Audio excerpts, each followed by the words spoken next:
Hello, welcome to Math for All, where we try to make math creative, curious, and inclusive for everyone. I'm Molly Boki. And I'm Heidi Subnani. Thank you so much for joining us this evening. We are really excited to speak with our friend Liesl. If you would like to follow along about upcoming shows or resources or presentation, you can do that on Blue Sky, our Math for All YouTube channel, or on our Facebook page, or you can find us on our website. All of those places you are able to get in touch with us, and we would be happy to chat all things math with you. Yes. And as always, you can find our book at Didex. If you're looking for some activators for the end of the year, intervention type things, Didex is your place. So we are super excited about today's show. It's going to be a little bit different, I think, because the content is more scientific, right? Don't you think, Heidi? Yes, but our guest is really relatable and makes things accessible to everybody. So I think I wasn't intending on yes, but we're going to be doing some science experiments on the brain today. Oh gosh, no. So we're going to be talking about how our math identity is formed in the brain, which I think is so interesting. And every time we get to see Liesl, she's always working on some brainiac thing that is related to the brain. So super exciting stuff. So Liesl McConchie is here with us today, and I'm going to introduce her. Liesl McConchie is an international expert on how the brain learns and co-author of best-selling book Brain-Based Learning with Dr. Eric Jensen. She has published in multiple educational journals, including ASCD's Educational Leadership Journal and NCTM's Mathematics Teacher. With over 25 years of experience in education, Liesl bridges her knowledge of how the brain best learns with her experience of teaching math to create tangible strategies to support teachers and schools across the globe. She has a rich background in education that includes creating new schools, leading whole school reforms, delivering workshops to educators, and speaking at conferences. So let's bring her in. Hi. Hello. Hello. I'm so excited to be here. And no, we're not going to probe anyone's brains with anything. We're going to have a lot of fun. That would be really hard to do online anyway. So I think that we're all pretty safe, right? That's true. That's true. But it would be kind of fascinating if we Yes. Maybe at the next conference. Yeah. We can just get into that. Well, we always love to start with this question because it lets everybody know a little bit more about you and what your math story is that brings you to where you are today. Oh my goodness. So my math story started in my bedroom when I was a little girl. My mom had painted a chalkboard, like a green chalkboard, on one of the walls in my bedroom. And I had green shag carpet as well in that bedroom. So just picture it with me. I come from a really big family. I'm one of 6 kids. So I had all my siblings lined up, sitting on the shag carpet, and all of the neighborhood kids. This is how come on over and play in our house. Sit on the green shag carpet, and I'm gonna have to go to school again.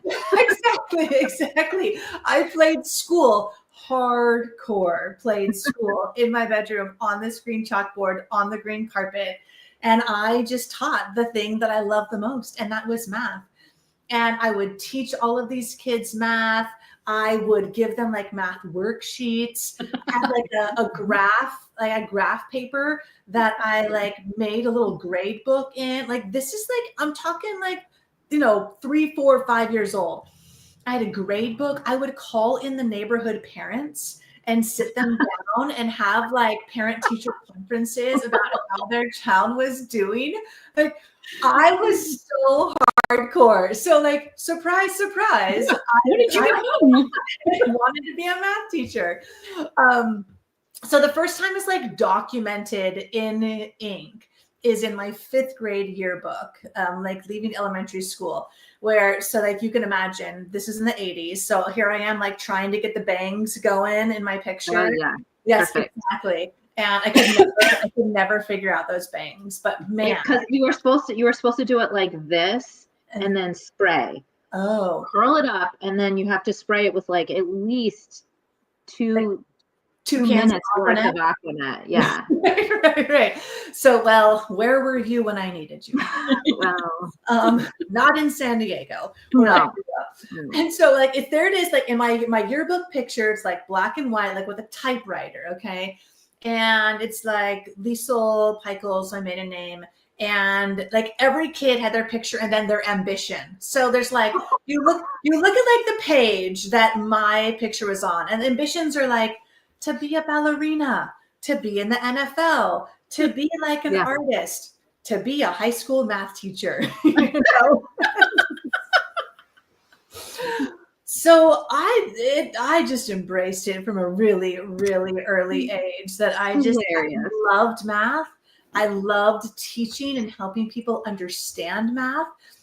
And so from then on, I just I went through all of my education, my K-12, my undergrad, my grad, single track mind. Like I didn't care about any other subjects besides math. And I studied my math teachers so intensely. And I was like, I'm replicating that when I have my own classroom. I'm definitely not replicating that when I have my own classroom. Mm-hmm. And just like, I ended up teaching. I was in my own classroom by the age of 20. I just couldn't wait to teach high school math. So here I'm like a year older than some of my seniors in high school teaching algebra 2. And I just looked like another one of the students. And this was like over 25 years ago. I've always had a little bit of a younger look to me, and it certainly was so back then. And so I just raced through my undergrad, raced through my credentialing program, raced to get the keys to my own classroom. And I don't know if there's another teacher that was ever so excited to be their own, have their own classroom, their own group of students. And boy, oh boy, was it a rude awakening. Oh my God. They are certainly not the kids from your neighborhood. I know. And because I grew up in a track system where, I was very early on tagged and labeled as gifted and really good at math. And so I was thrown into these specialized classes. And so I was only surrounded by these other advanced math learners and my honors and AP classes, all the way through. And so I just had no exposure to kids who didn't love math. And I never even oh yeah, right. I've heard your story, Heidi. Yeah. And never even considered the concept of some people didn't think that they were that a math person even existed or didn't exist, or, I was like, what is going on here? And so, so that's how my math story started, which then transitioned into my math brain story. Mm-hmm. Because that first year of teaching, for many of us, was a little bit of it's a thing. It was an experience that I think I'm still working through with my therapist. But, there's some things that happen, and because I had been such a single track mind, I'm going to be a math teacher. I'm going to be a math teacher. I did not feel like I had any other options besides staying a math teacher. And I was like, I'm either going to be miserable and suffer through the rest of my career that I have dreamt of literally since I was a toddler in my bedroom with the green shag carpet. I have to figure this out. Mm-hmm. I have to figure it out. I want to figure it out. I want this to be what I've dreamed it to be. What I knew it could be, at least I thought it could be. Mm-hmm. And so that's when I was like, okay, I know the math, but how does learning happen? Why are some of these kids not motivated? Why don't they love math? Why can't they pay attention for a whole 52-minute class period? And why don't they remember things on Monday, the things that I taught them on Friday? They started asking all these questions of things that were happening to me. And that's what drove me to understand the brain better and to recognize that our education system was created hundreds and hundreds of years before we ever knew much of anything about how the brain naturally learns and the conditions it needs to learn. And I was like, oh, okay. So 52 minutes is really not a reasonable expectation for a kid to just like sit and focus and to listen and to learn the whole time. Okay, so this is how the attentional system actually works. Okay, I can work with that. I can use my 52 minutes in this way. I can exist in this system, but still teach in a way that connects to how the brain naturally learns. And okay, so that's what naturally motivates students. Okay, and that's what students naturally retain and what naturally gets forgotten. I can work with that and I can make this happen. This is how, you know, memories are actually formed. And so I just like started deep diving into the brain because I was like, I don't know what else, like where else to turn besides the organ that is most responsible for learning. And so here we are, you know, over 25 years later from my first year of teaching.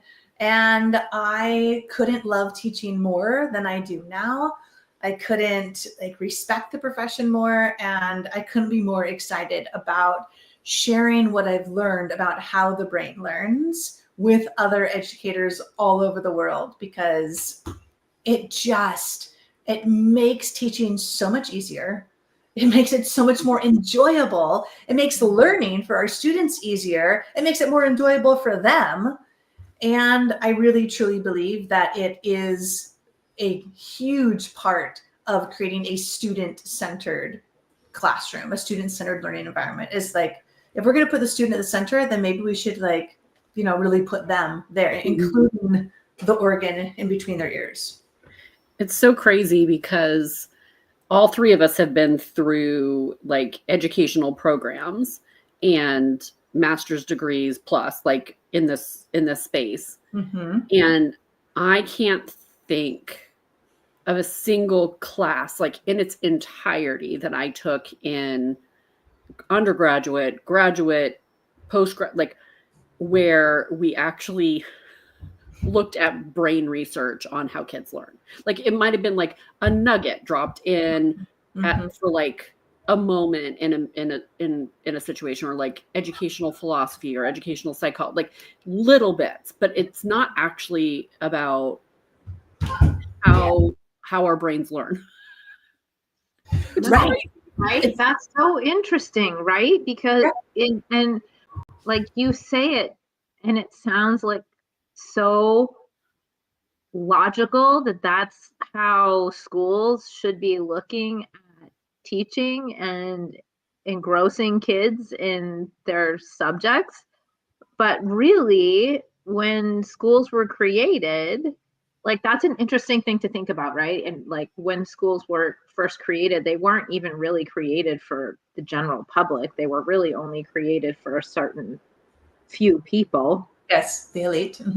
Yeah. Right. And so they didn't have to care, I guess, about how people learn, because if they wanted to go to the school, they would just pay for it and then Sure. Yeah. I mean, and the technology didn't exist back then for us to understand the brain. And it is so exciting because like we're really just kind of getting started. Like there's so many new things that are being discovered about the brain that we just we need to continue to stay engrossed in this work. And we need to have better bridges connecting the research world to the education world. And this is, you know, beyond the cognitive neuroscience field. This is for all fields that infiltrate education, right? And so that we can all understand and just be better at what we do and what we love. Interesting. I mean, let's get to it. Dive right, yeah. Right? I mean, now I'm like so intrigued. So how does our math identity form in our brain? But maybe you can even just start with what math identity is. Yeah, I actually want to, let's just start a couple steps before that. Like how I even got into this. This will like connect our stories together. Perfect. So like I'm a brand new teacher trying to figure this whole thing out. And I first started learning about like the mechanics of the brain, like different regions and axons and dendrites and like really fundamentals. And I was like, okay, great. So I understand how the brain works. And that was really helpful for a while. And then I was like, okay, this is really helpful for some things, but like there's still like kids like about the whole motivation stuff and things like that. So they started diving deeper underneath that. I was like, okay, so what drives certain students to be more motivated and others to be less, and like diving into like specific systems of the brain. And then I was like, feeling pretty good and like having a lot of success as a teacher. And I was like, yeah, but like there's still more to it. Like what's even underneath that? And so then I spent several years. So after all that, like that's when brain-based learning is like a compilation of a lot of those things around how the brain naturally learns. And then I was like, okay, so underneath all of that, who's actually learning math in schools right now? We say all students can learn math. And it's true, absolutely true from a neurobiological perspective. And yet when you look at our data, not all students are learning math, but all of them can. So who is, who isn't, why and why not?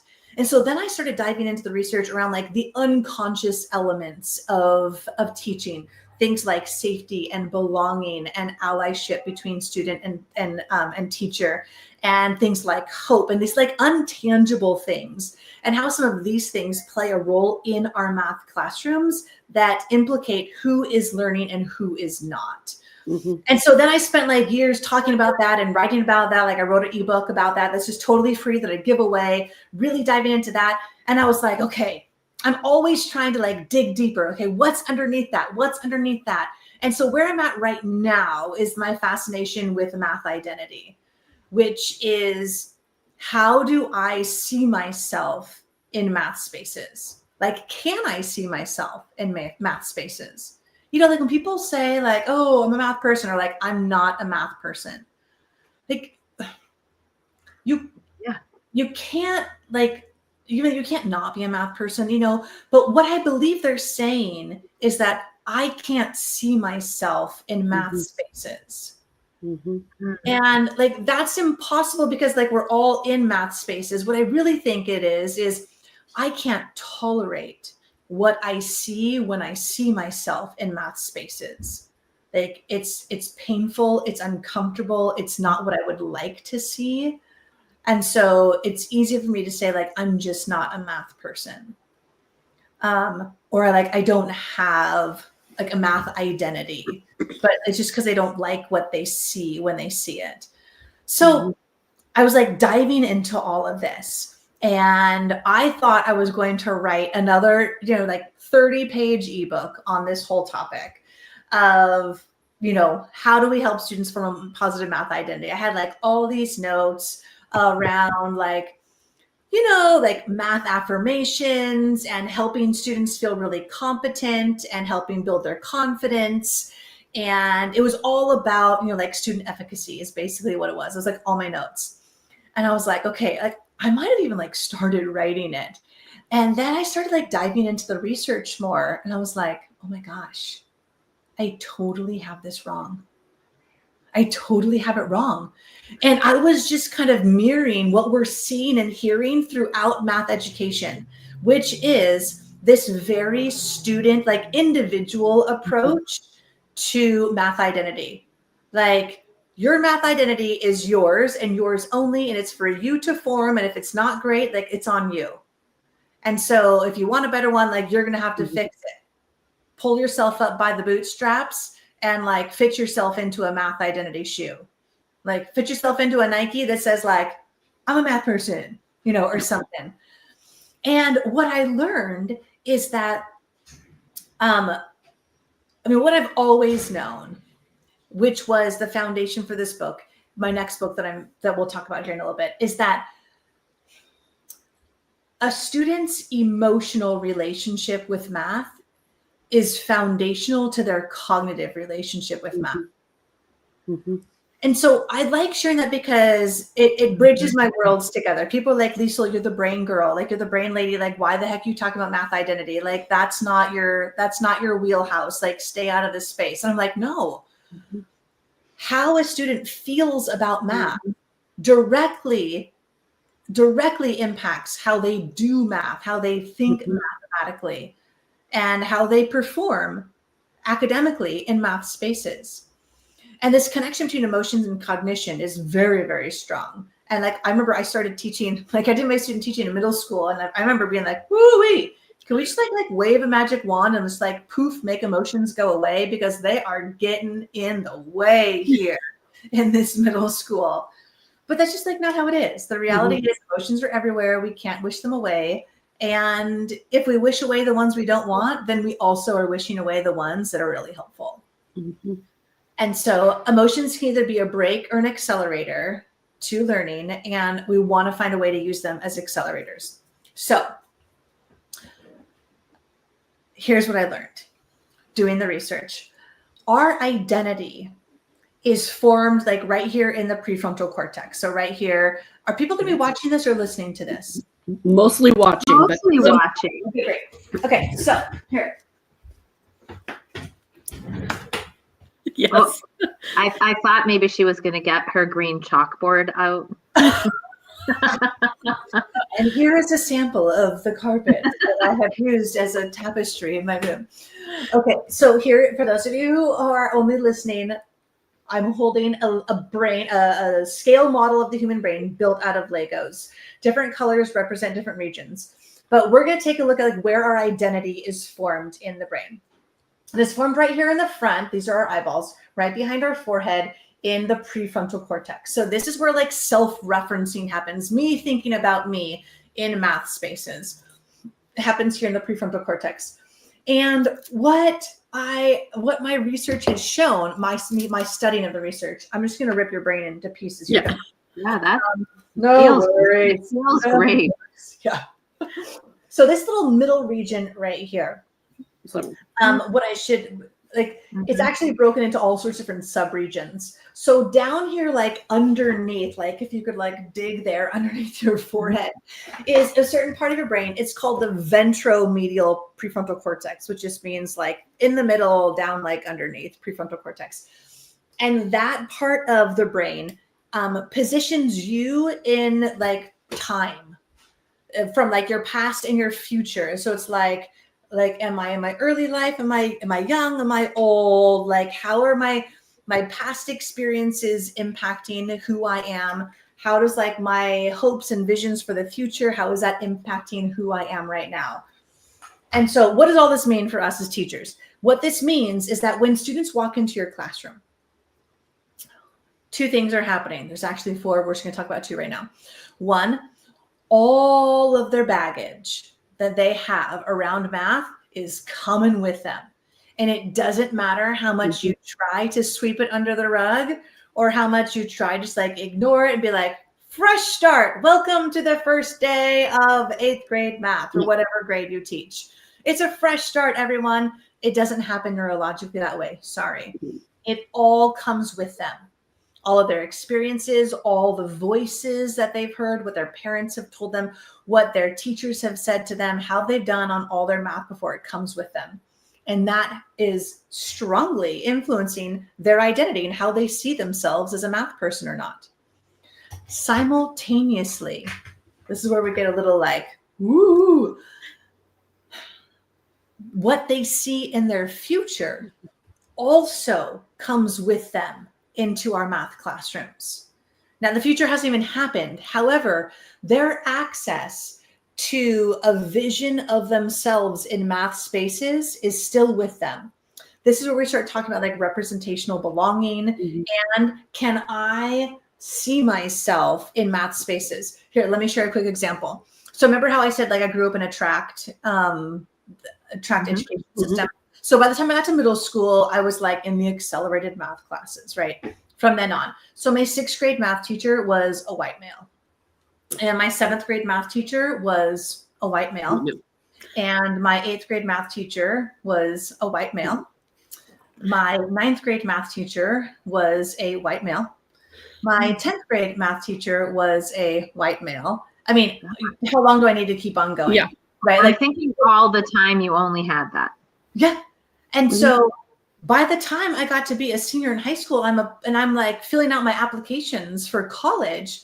I'm like, I have wanted to be a high school math teacher since I was on the green carpet. And now I'm like looking around and wondering, can girls even be secondary math teachers?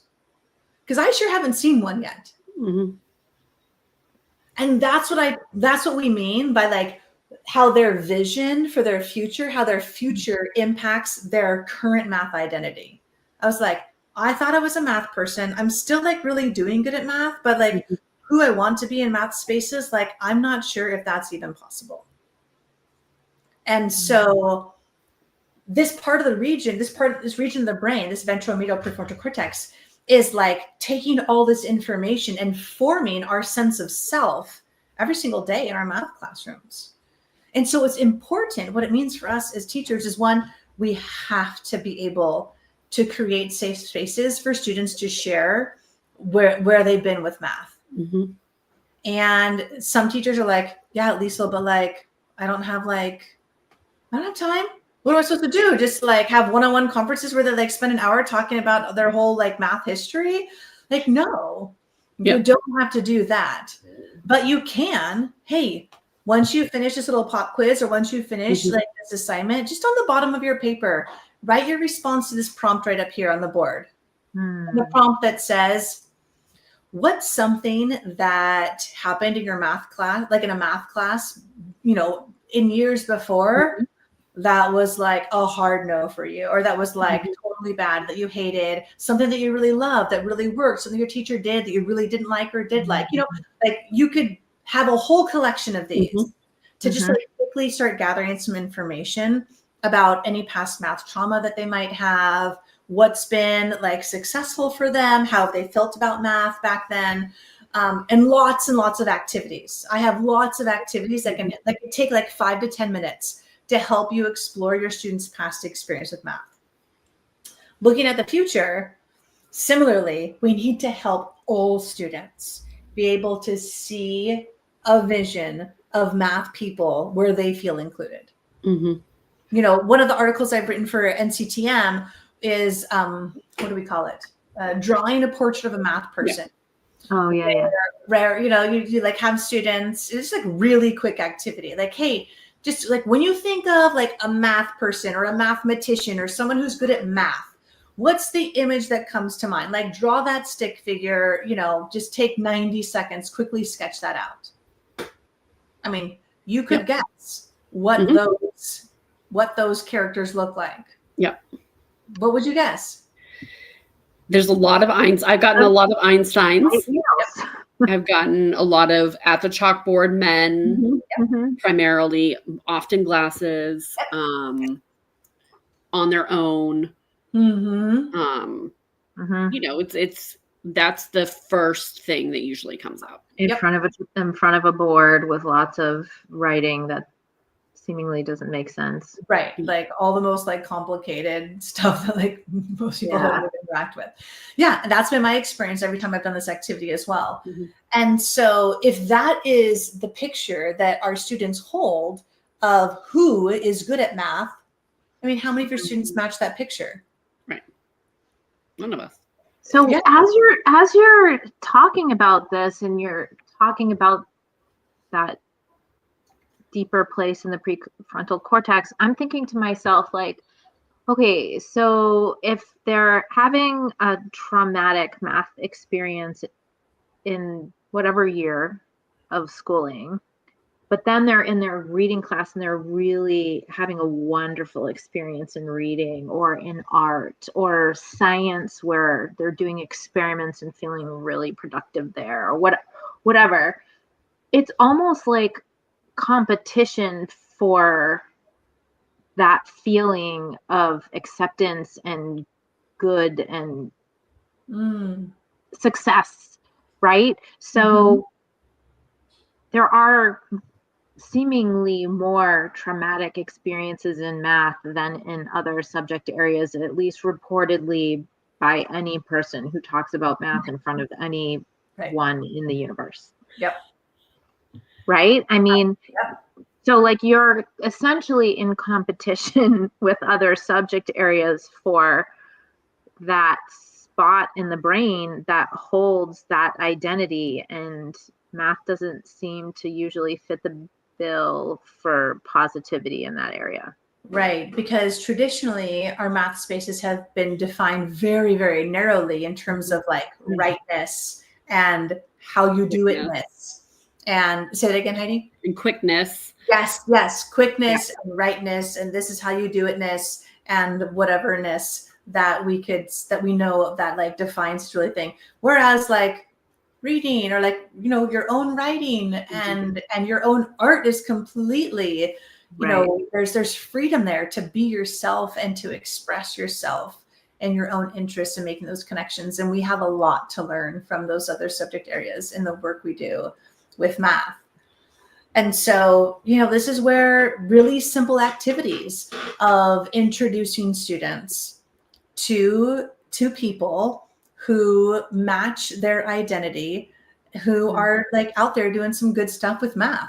They don't have to be like mathematicians, they can be in math adjacent fields. But when, you know, if all we see here, like the Einstein glasses wearing white males as like people doing math, then, you know, it's a little bit tough to be like, okay, I could do something math too. And I know like there's so many great resources out there. There's books and there are posters and there's cards. You can flip through all these biographies. And, you know, it's just like finding one that works for the population that you work with. Because students just need to look at these people and say, hey, they're like me. And that builds a connection. And, you know, I have a personal preference for like younger, hipper kind of ones and not like, I mean, there's still value in the 300-year-old black and white pictures, but, you know, like there are people who right now who are interning at NASA, who have degrees in mathematics, who are using their mathematics to design, like to do fashion design with NASA on building the next spacesuits for when we send people to the moon next. Like, how cool is that? Like, you got students like fashion design who like are really into like how they look and their swag and whatever. Like, that's a great story. And you can really dive in and connect with this person. And, you know, she happens to be a first generation Mexican STEMinist also who, you know, so you can connect on so many different levels to these people. So that's like one part of it. So first of all, when I was like, oh gosh, I was so off, and I was like, we have to acknowledge what's happening in their past and what they see in their future. And then when you dive more into the research, when I was diving more into the research, there is another part of this same medial prefrontal cortex, the middle section, just right above it, the dorsomedial prefrontal cortex, which navigates two different parts of our identity. So total, there's 4, 2 of them past and future. So your identity is bidirectional in relation to time. It's also bidirectional in relation to source, like who's responsible for forming the identity. And this is where I was so wrong, because I was just focusing on one of the 4. I had like 25% of it right, and I missed 75% of it. I was like, you know, clearly it's me, it's my identity, I'm responsible, it's me, it's my own self-efficacy, how I'm good at math, and how I feel about math. But the other part of the source is everyone else. And in my book, I call it like the socio-cultural influences. What did your parents say to you about math? And you about math? You know, I had a dad who had a degree in math as well. And he would sit down and try to help me with my math homework because he wanted to help, not because I needed it, but he loved math so much he wanted to help. And he's like, you know, all right, you got this. You're pretty good at math for a girl. You know, just like making little snide. Yeah, but I didn't even ask you for help, Dad. Exactly, Dad. Like he's just being sarcastic, but you know, even with sarcasm. And, you know, so it's from our parents, it's from the media, it's from pop culture. I grew up in the 80s and 90s, like TGIF was my life. So I grew up in like Full House, Family. No, what was it? Full House and Family Ties. No, yeah, but Family Matters. Oh, I think Family Matters. Like Steve Urkel. Yeah. Oh, yeah. Yes. Ooh, Yeah. Okay. Sure. Whatever show Steve Urkel's on, someone's gonna be like handling it in the chat. So like, remember Steve Urkel? Okay, so Steve Urkel, suspenders, like pelvic protruding, nasally voice, have no social skills, glasses, awkwardly dressed, and was like your typical like nerd. Like, it was the height of nerd culture. And you know, and like had no success with the ladies. And this is how people who are good at math are being portrayed on the screen that all kids are watching on Friday night. And like, I mean, at least he was black, I guess. Right. Yes. At least he was black. At least they're doing color. They have the representation there. But like, who wants to be that? Right. What adolescent, what young person, what teenager is like, you know what? I want to walk with a funny gait. I want to have no fashion sense. I want to have no luck with the people that I am attracted to. I want to talk in a nasally voice and be really socially awkward. Yeah. Sign me up. Yeah. Right. Yeah. Like, where do I sign? Come on, bring it on. This is what I want. Like, you know? And so it creates this culture of like wanting to hide our interest or our fascination, our curiosities towards math when the media is out there and it's all over the place. And some people are like, oh, come on, Liesl. It's just like, you know, these little subtle messages. And I'm like, yeah, but all of them together make a really big story. Yep. And when we're constantly being bombarded, you know, math is the kicking poster, I don't know what the right phrase is, of everything. Like, whenever you're looking to advertise for something and you want to like hit it hard, like, it's tiny little things, like in like the latest Grinch animated movie, like the book that gets thrown out of the treehouse is a math textbook. It's like, come on. Like, toss us a bone every once in a while. Why does it always have to be math that gets the bad rap?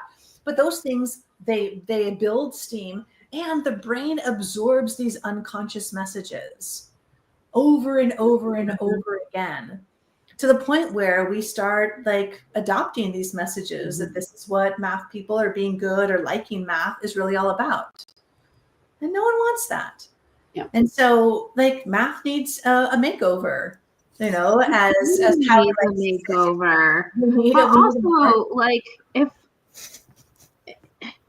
the image of math is predicated on all of these archaic ways of teaching, which didn't work for most people, right? So, I mean, I kind of hope that there are bigger pockets of like Liesl loving math out there that just keep getting bigger and bigger with the work that all of us are doing. And I mean, gosh, I've been doing this work to help people love math for, I don't know, almost 20 years. It's got to have some impact, right? So I just hope that, like, with our generation of teachers becoming more aware of the pedagogy that has had such a negative impact, that at least there'll be bigger pockets of people making a more positive effect. Yes, we need that. And we need to speak up. We need to speak up. We need to stand up. And we can't just like hope that our students don't see those things. Like, we hope we don't see them see like the soft porn at the grocery store counter, not to go there, you know, like, we have to talk to our kids about this. Why are they using that as advertisement? What message are they trying to send right now? We need to do the same thing with math in our classrooms, not with that, but like, hey, like, I was reading this children's book to my kid last night, and look at this picture. Look at how they're portraying math. What a message are they trying to communicate? Or like, hey, did you hear that new line in, you know, the Taylor Swift song? I mean, I'm making this up, you know, but like, what's the message that's being sent there about math? Like, hey, look at this billboard that I walked past the other day. Like this advertisement at the bus stop. And what do you think they're trying to communicate about math? And like literally create it as an ongoing conversation in our classrooms, that it can take 90 seconds of our class time, even less. You just get the whole class on board and you're like, go find them. Go find them. Go find all the message, the good and the bad. because there are some good ones. We have those moments of like, yes, you know, like they tossed us a bone and we got a good line here in Spider-Man universe, whatever. I don't know, whatever Spider-Man. But like find those, but then like have students be like bringing them in, be like, oh my gosh, look what I found. Let them present. Like, this is the message I think they're trying to communicate. And then depending on the grade level of students and their age and maturity, like get some writing going on in our math classroom and send some letters to those companies about how we don't appreciate them trashing math in their advertisements. Like, it's not cool. And really like bringing some advocacy into the work we do. So I love that. There's a lot. I love that. I mean, I think teachers will argue that they don't have time, but like you said, it's 90 seconds. Like, you're not teaching an entire unit on math activism. Right. Like, you're just sprinkling in the math activism along with the math, and it's totally current and it needs to change. I mean, this world cannot exist without math. We need people to continue to do math, or technology will cease to exist. Yep. And then AI will take over. And so we really can't have that. And then we're done. Yeah. And going back to like, we don't have time. It goes back to if you really believe that how a student feels about math impacts how they're able to learn math. If you really believe that, which is true, scientifically true, if you believe that, then we have to find the time. We have to recognize those 90 seconds of confronting that message that came from some random bus stop downtown is just as valuable as doing one or two more practice problems. And it's the thing that they'll take with them. So doing the one or two more, one or two more math problems is ultimately not going to get you where you want to be if you don't deal with how we see ourselves in those spaces. Exactly. So kids will not think they have access or ability to doing those problems if we don't deal with those things. So it's not like that's a nice to have if you have if you actually want like your students to have access to the mathematics that you're doing, and if you really believe that they are capable, then you need to spend the time. And it's snippets of time, and it's not just the first day of school and then psych, we're going back to the way we've always done things. It's sticking with it and sprinkling it in throughout the I love your example. I love your example of like putting it on a quiz or an assignment that's, just one simple question, asking them about something that they love about math, something that they don't like about math, some experience that they had that told them they were something in math. And it can a be simple thing to do that doesn't take any more time. They're already sitting there doing that thing anyway. Right. Yeah, exactly. And it could be like a weekly tradition, like Monday messages, like the last 2 minutes of class or the first minute of class. And, over time, like they're so easy to find. Unfortunately, they're so easy to find. You just like create a folder, you just like drop them in and then you'll have your own collection. Students start collecting it. And after like a few months, you'll have a year's worth that you can always draw upon and just like throw it up there. Monday messages. What do you see? What are they trying to communicate with this? What's actually true? Yeah. Okay. This is what's actually true. Say some math information, like whatever, like kick that out. And here we go. We're off to a great week of math learning. Yeah. So I know that your book has other great tips like this in it, because I was fortunate enough to read an early draft. Yes. So tell us a little bit about the book and when it will be available, if you know that yet, and tell us more. Yes. So the book goes through all four of the variables that form our math identity from a neuroscience perspective. It goes through like the past, their future, these social cultural influences, And the last one, which is the only one I had right before, which is our own personal experience with math, like our self-efficacy, our competence and confidence, talking about anxiety and all that kind of stuff. And so it's called Building a Positive Math Identity, a brain science approach. And it is actually, I was telling Molly before we started, it is actually available for pre-order right now. Okay, well, amazing. I think Molly's putting it in the. I am putting it in. That's why I look like I'm not paying attention. Yeah, so Molly's put that, and we quickly looked and checked. Amazon already has it on sale right now, so it's like already over 20% off on pre-sale. So it's like a super great deal. It like each chapter, and it goes through and it really provides a comprehensive connection between emotions and cognition, how these work together, and how we cannot ignore a student's math identity. Like I said, I just keep on going deeper and deeper and deeper and trying to understand, like, where do we need to be giving our effort? What really matters here in math education? And like, this is where I'm at right now. Right now, the deepest I've found, the deepest I've dug to is how a student sees themselves in math spaces, their math identity. And it is full of like activities, some of which I've shared here briefly, but other like really comprehensive, but nothing that takes a ton amount of time. That really helps you unpack students' past, help them see themselves in the future, how to confront these messages from our socio-cultural influences, and how do we build that self-efficacy at the personal level with our students. Along with, we can't talk about students' math identity without talking about our own. And so I definitely go into the neuroscience of how like math identities are contagious. Totally. Yep.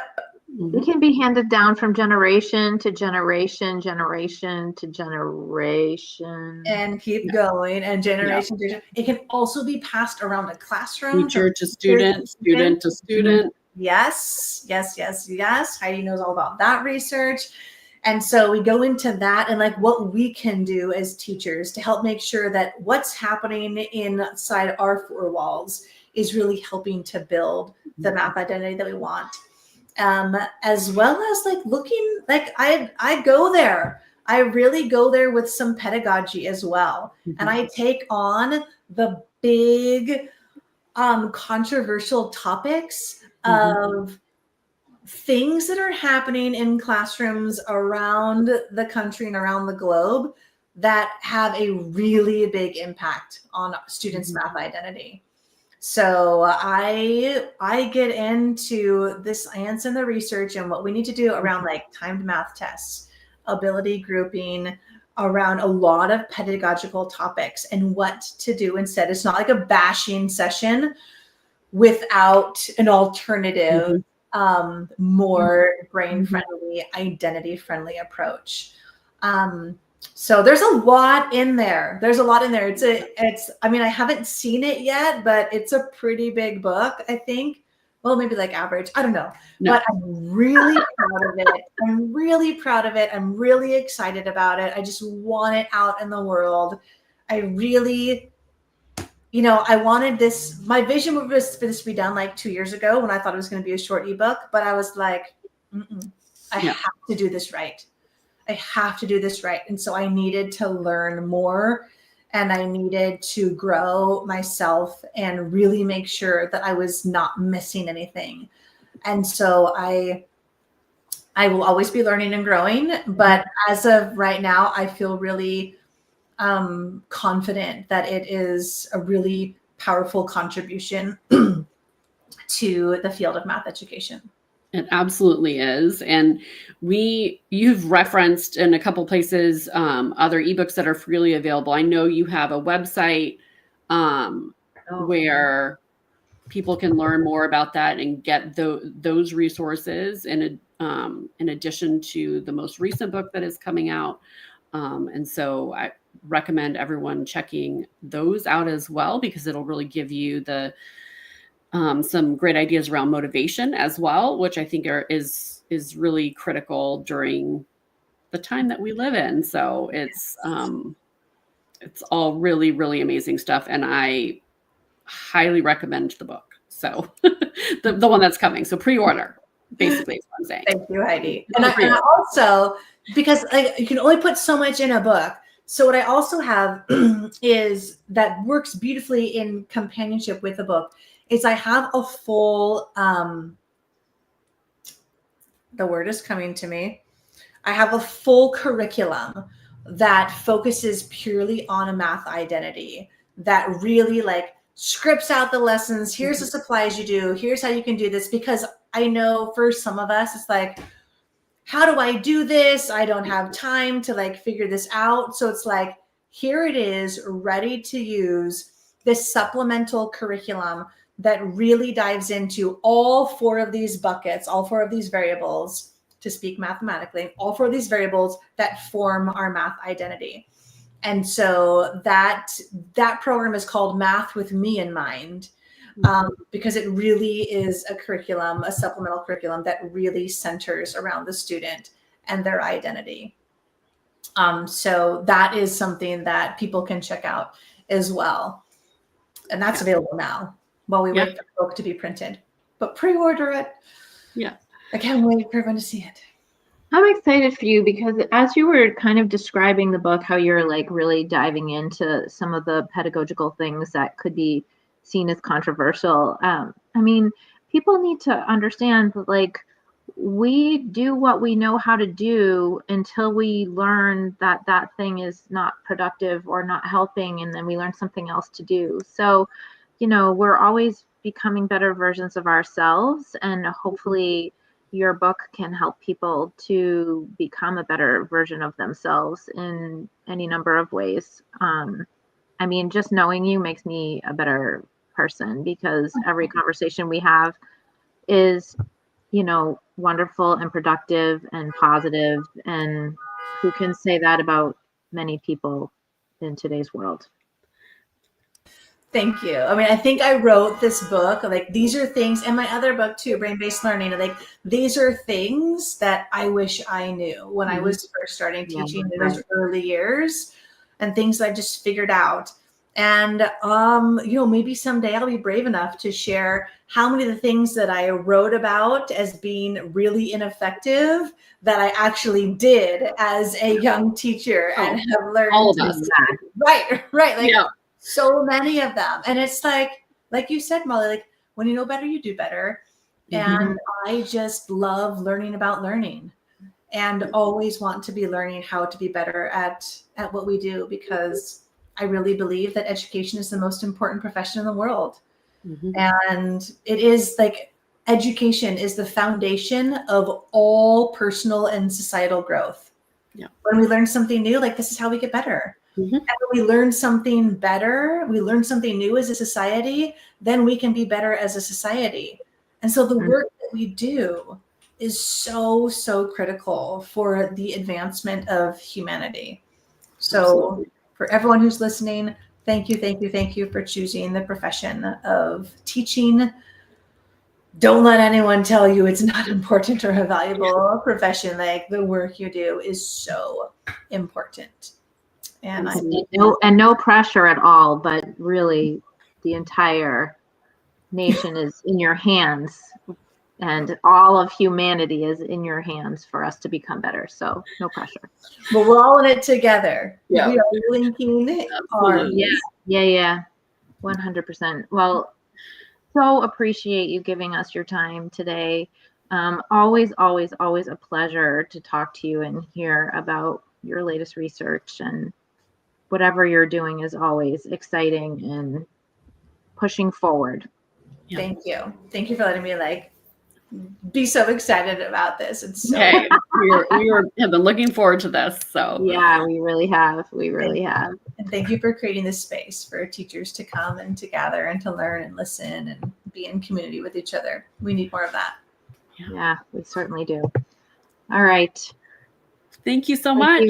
Okay. Thank you. Bye. So good, right? Yeah. The book is so good. I know. I forgot that you got to read it. Sneak peek. I know. So exciting. And you so love reading. No, we have one show left this season. I know. I can't believe it. It went by really fast. I mean, I think they all do, but like, I don't know why this year seemed to go by super speedy. And we have some special things planned for next season. But until then, Brittany will be with us in 2 weeks. Yes? No. Yes. Yeah, 2 weeks from today. Yeah. 2 weeks from today. And so you may know her from Mix and Math. Sorry, I cut you off. That's all right. If you want our book, go to Didex. And until we see you next time, we hope that you keep math creative, curious, and inclusive. Good night, all.